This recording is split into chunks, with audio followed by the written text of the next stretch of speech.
This program is brought to you by Western Union. Walang palya ang padala.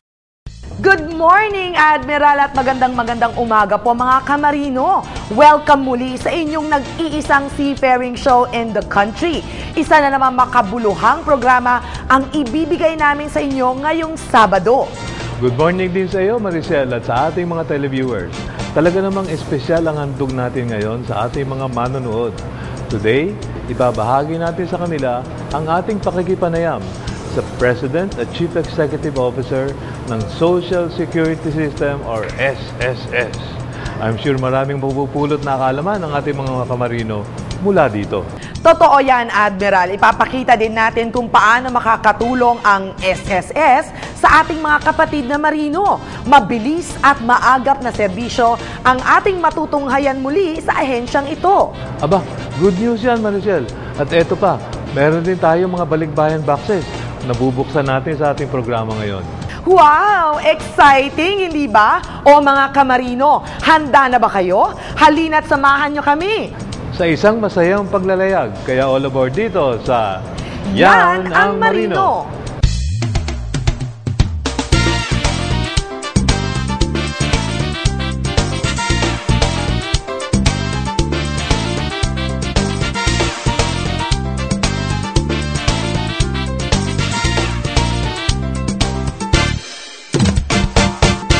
Malaking tulong talaga ang serbisyong hatid sa ating mga kababayan ng SSS. Hindi lamang tayo tinutulungan mag-impok, inaalalayan din tayo sa panahong kailangan natin ng masasandalan. Correct ka dyan, Admiral. At sa tulong ng mga magagandang programa ng SSS, hindi mahirap na maabot ng ating mga kamarino ang kanilang mga pangarap sa buhay. Kung papaano, tara na't alamin natin.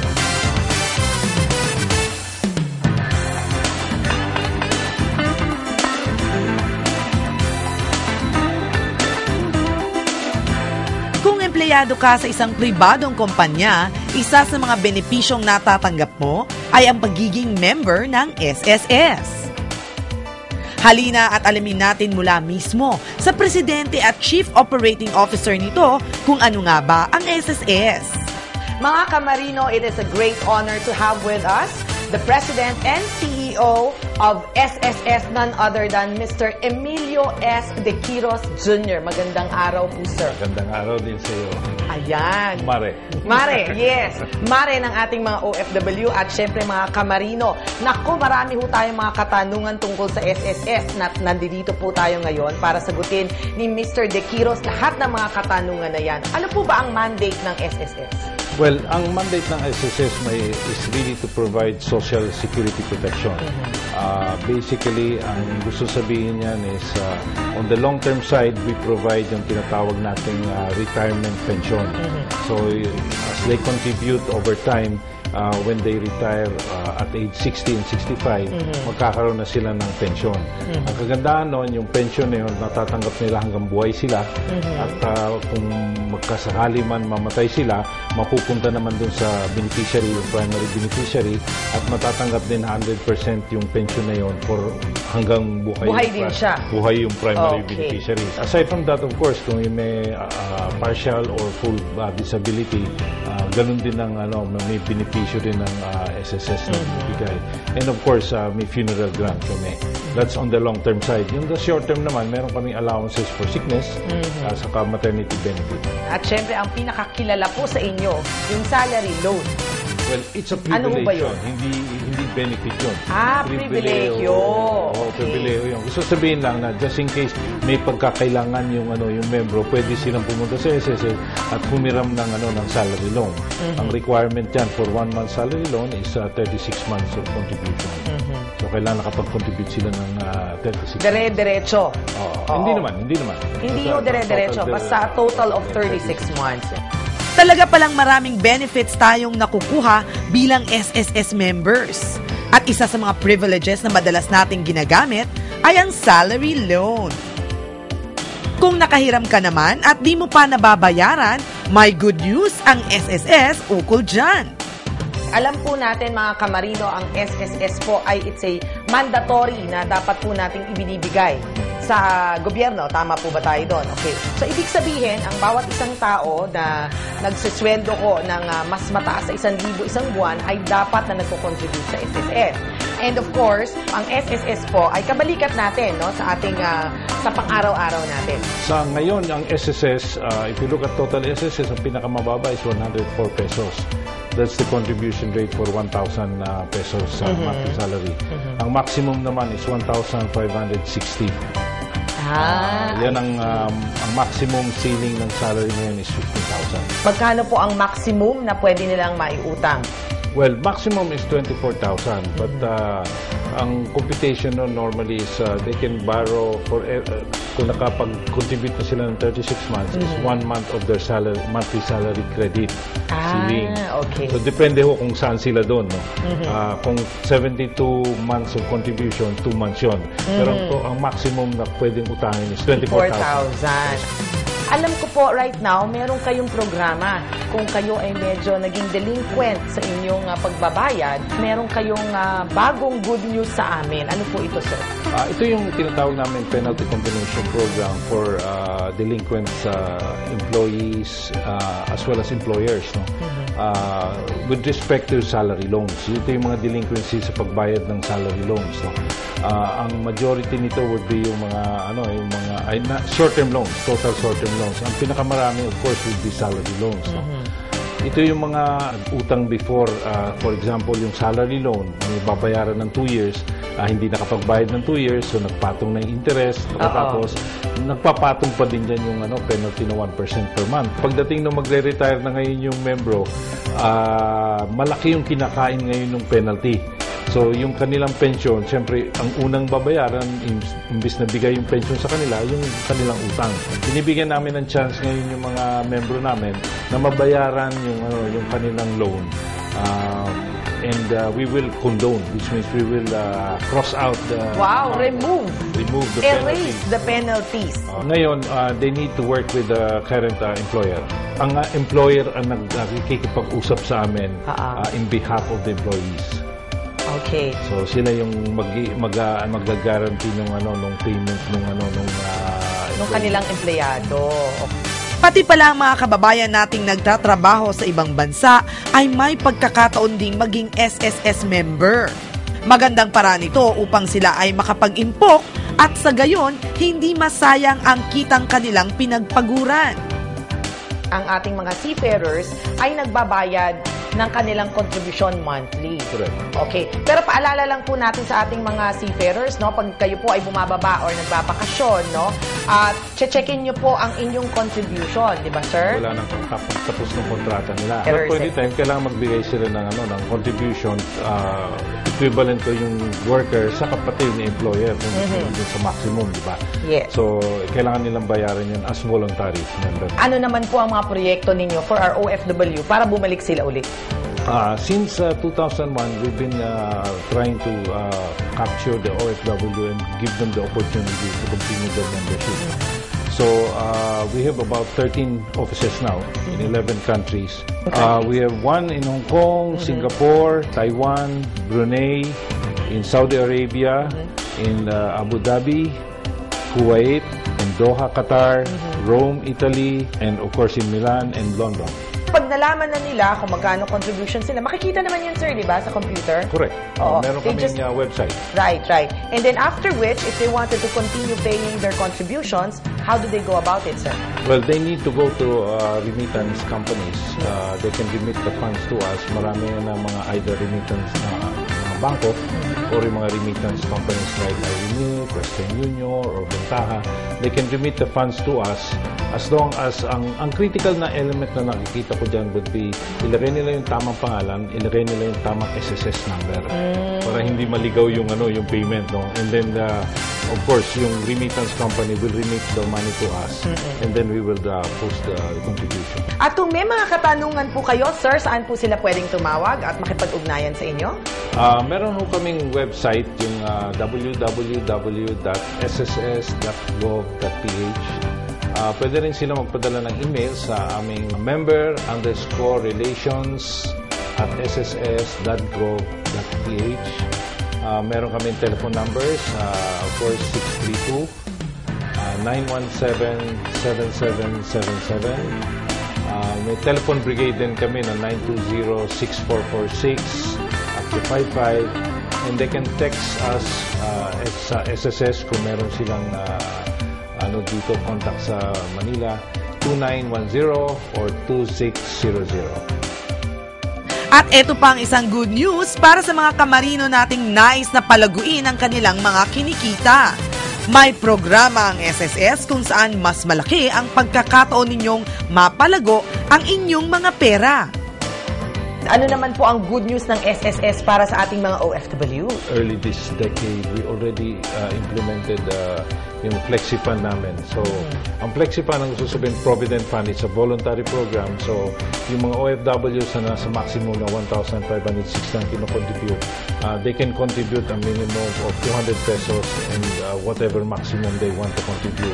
That is add-on po dun sa kanilang contribution. Ito, voluntary to. Iba yung SSS na iba contribution. Oo. Iba yung voluntary program ng FlexiFund. Okay. Ngayon, yung FlexiFund will earn for them ang guarantee ng SSS would be 91-day treasury bills. Okay. Kung bumili ka ng treasury bill sa mga government dealers, government securities dealers, merong bawas na 20% na final withholding tax yun. Correct. So, ito mawala yun kasi you will earn the whole total kasi tax exempt yun. Tax exempted. Yun ang pinakamaganda Withdrawable doon. anytime yun. Malaking bagay ang maging membro ng SSS. Malaking tulong sa pag-retire nyo ang pension na matatanggap sa SSS. So maganda ho maging membro ng SSS. Ayan mga kamarino, totoo palang SSS ay kabalikat natin sa ating pag-unlad, kaya mag-member ka na!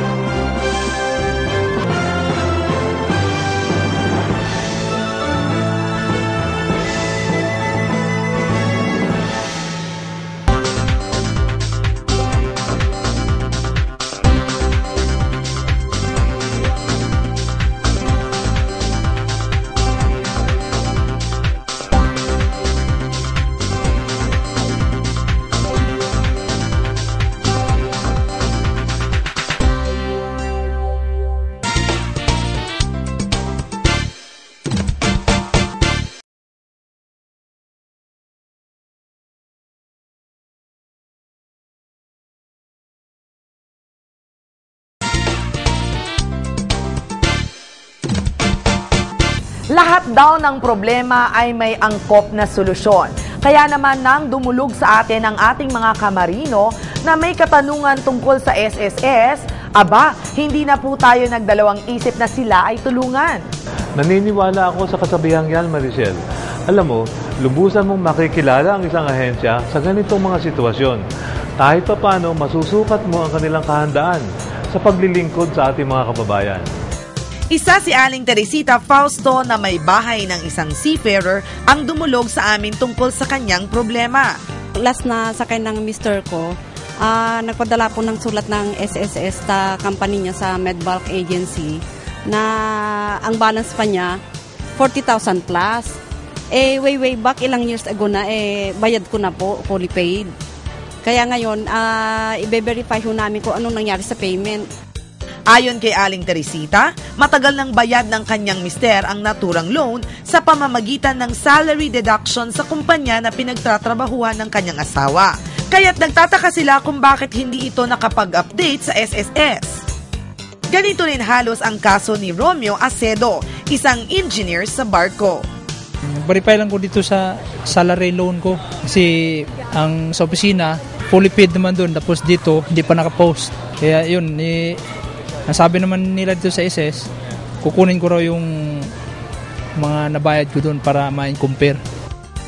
Kaya naman sinamahan ng Yanang Marino ang mag-asawang Fausto sa Member Assistance Center upang isangguni sa SSS ang naturang problema.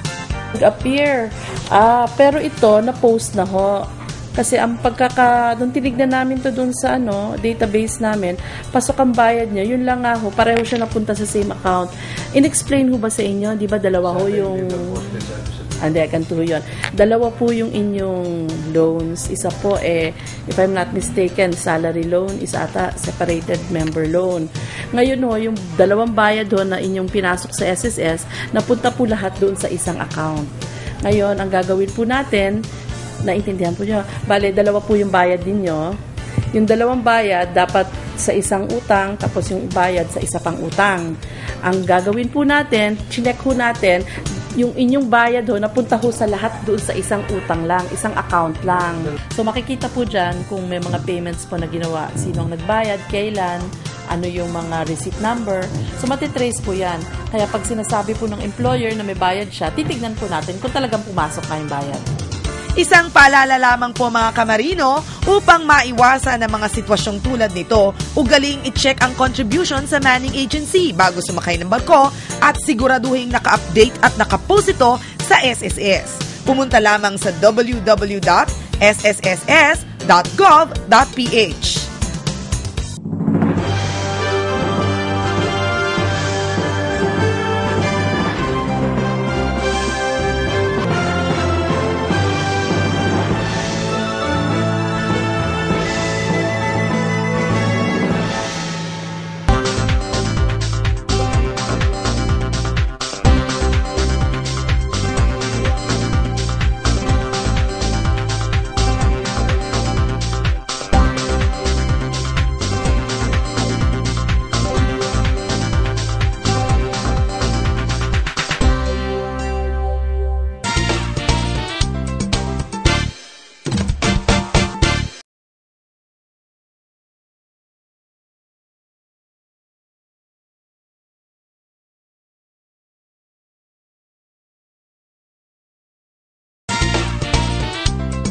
Ano Maricel? Ready ka na bang magbukas ng mga kakaibang balikbayan boxes? More than ready, Admiral. At syempre, excited na excited ako. At kung OFW ang pag-uusapan, syempre, hindi po magpapahuli dyan ang Yanang Marino. Kaya we check out kung anong event ang nangyari dyan sa PhilAmLife.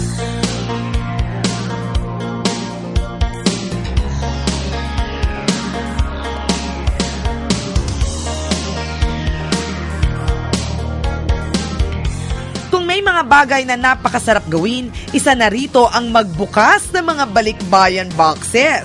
Mga padala ng mga mahal natin sa buhay na naninirahan o nagtatrabaho sa ibang bansa na matyagang nag-iipon ng mga imported na pagkain, gamit o damit. Pero may kakaibang balikbayan boxes ang inihanda ng PhilAmLife sa ating mga kababayang OFW.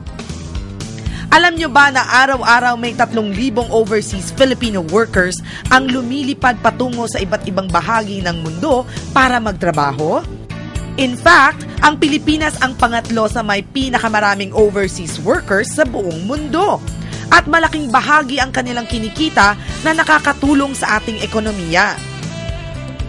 Iisa lamang ang dahilan kung bakit pinipili ng mga OFW ang malayo sa kanilang pamilya. Ang mabigyan nila ng magandang kinabukasan ang mga iniwang mahal sa buhay.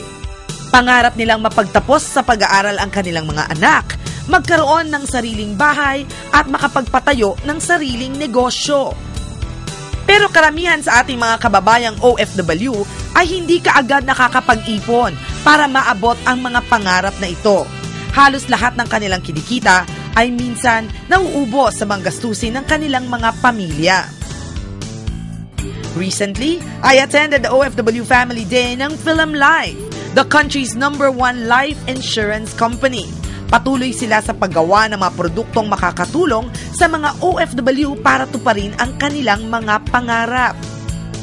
It's a pleasure to have with us the Senior Vice President of Marketing of PhilAmLife, none other than Ms. Iska Abaya. Welcome to our show, ma'am.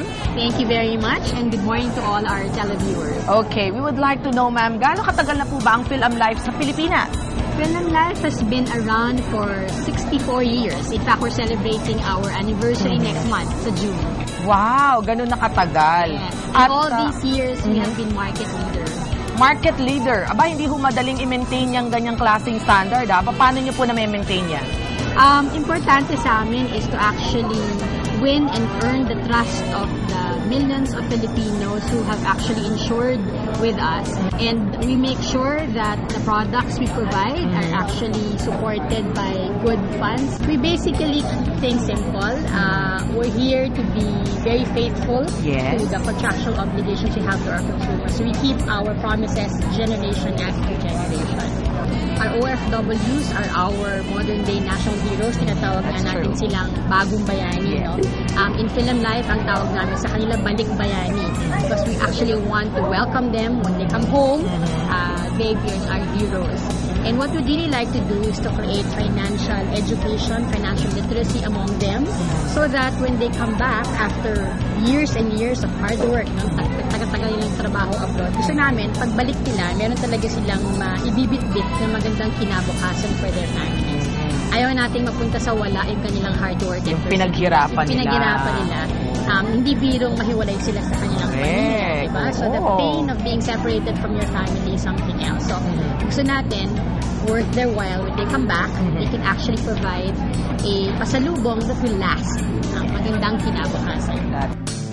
Maraming mga surprises ang inihanda ng Film Life para sa mga dumalong participants, mula personality development hanggang sa mga paraan to increase their wealth. Great honor and privilege for me to be welcoming all of you, our dear OFWs, ang ating tinaguriang National Modern Day Heroes. Pagdating sa retirement, ang hinahabol ko sa atin is magkano dapat yung kukunin ko buwan-buwan pension para pwede na. Karamihan ng OFWs na encounter ko, gusto ko nila mga $1,000 kada buwan or approximately 40,000 pesos per month. At ang pinakaabangan ng lahat, ang mga balikbayani pasalubong package.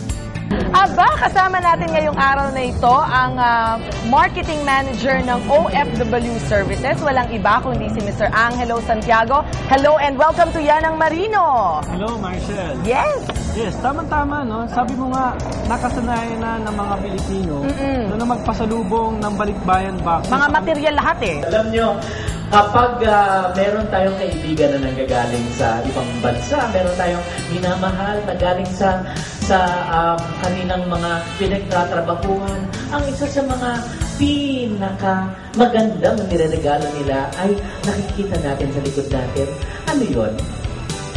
Balikbayan box. Sino gusto makatanggap ng balikbayan box dito? Mas malaki ang ngiti nyo pag-uwi nyo mamaya dahil sa lahat ng mga sorpresa inihanda ng Film Life para sa inyo. Ano ba ang Bright Future Plus? Ito ay college education plan na pwede po ninyong gamitin, no? Para ma-ensure na pagdating ng college ng inyong anak, no, ay meron silang pang-tuition. No? Ito po ay may cash, no, living benefits na matatanggap ng inyong mga anak starting at the age of 16. Through Build and Protect, maaari ka nang makabili ng iyong bahay, no, at hindi mo na kailangan na mangupahan. O mga kamarino, kung may mga pangarap kayong nais matupad, let Film Life help you achieve this. With Film Life as your partner, sigurado na ang future mo. Mga kamarino, kasama natin ang iba pang mga kamarino natin dito mismo sa event ng Film Life. Kasama natin si Mr. Frederico at kasama natin si Mr. Eugene. Bakit ho naisip ninyo na pumunta dito sa event na to at makisali sa kanilang seminar? Gusto ko mabigyan ng magandang kinabukasan ng pamilya ko at saka sa sarili ko.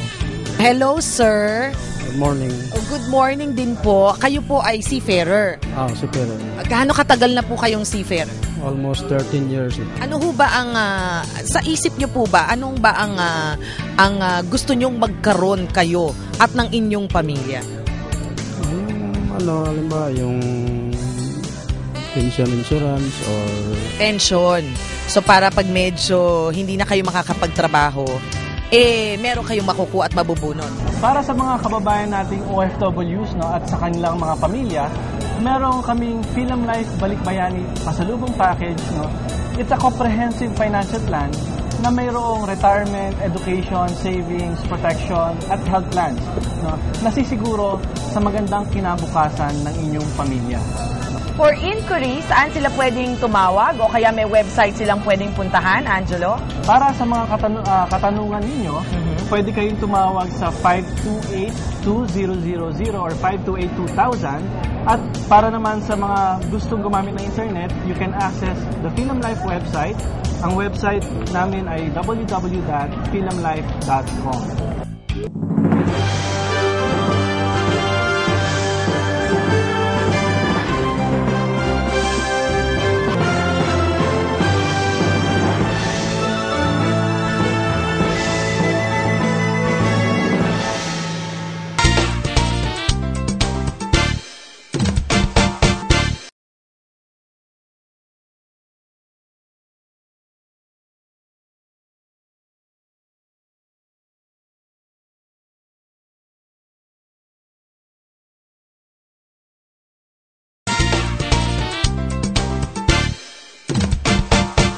This portion is brought to you by Western Union. Walang palya ang padala.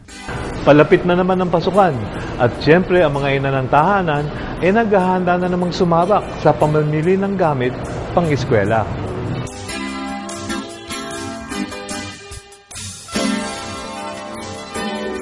Marami sa ating mga estudyante ang a little bit sad that summer will soon be over.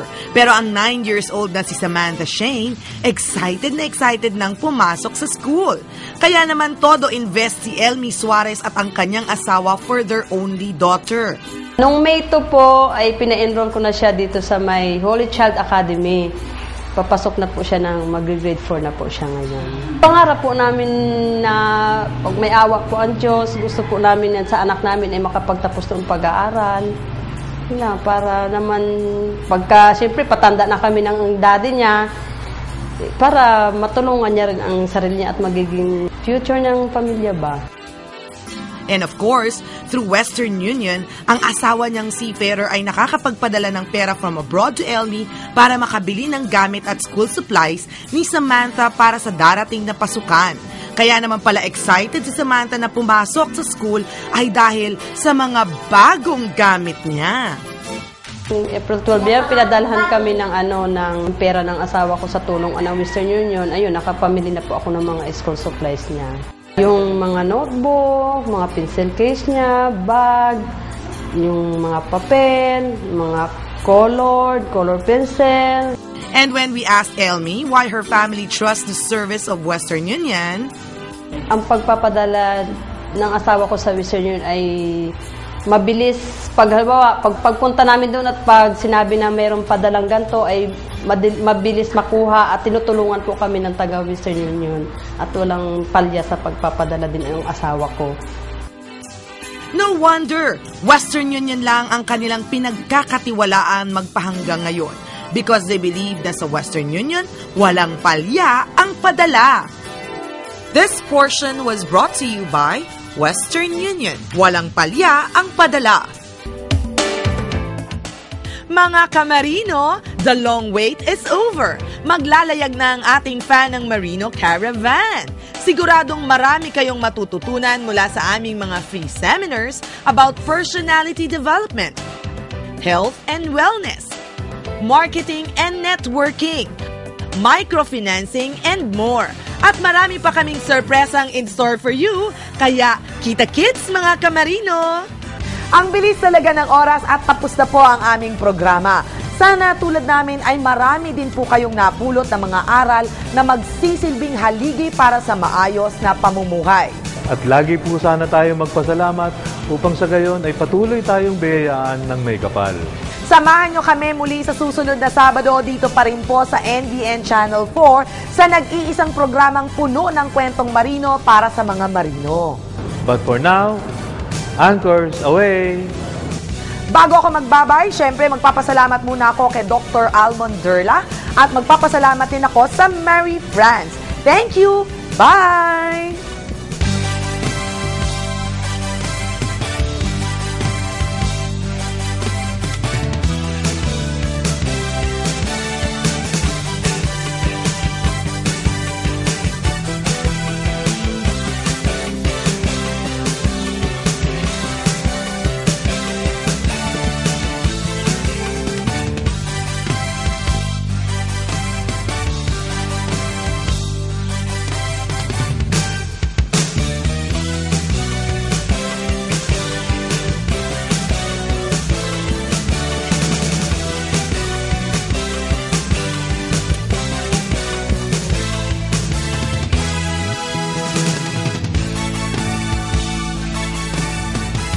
This program was brought to you by Western Union. Walang palya ang padala.